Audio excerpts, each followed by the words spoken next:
And I may even go a little bit broader than that, Andy, just for a second on like just some background. So I recommend every time you're meeting with a new client or prospective client, you ask,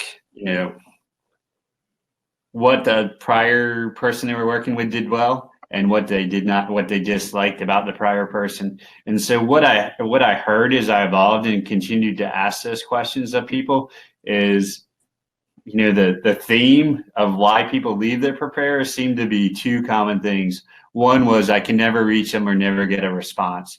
So out of that, my team, we have a policy, you need to respond, email, phone call, whatever, within 24 hours max for people. So don't have them thinking you're on the beach all summer, because we're not, you know.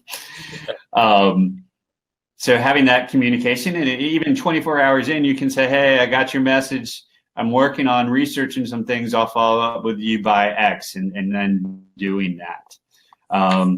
The other thing we hear commonly is like, I just got a bill out of nowhere and I didn't like it. Or my expectation was this work should have cost me $400 and I got a bill for $1,200. So guess what? They're gone. They're out the door. So really the fixed price was implemented, one, to distinguish us a little bit, and more people are doing it now, but to distinguish ourselves a little bit in the marketplace, to remove that uncertainty or pain point that people have of getting surprised by billing after the fact.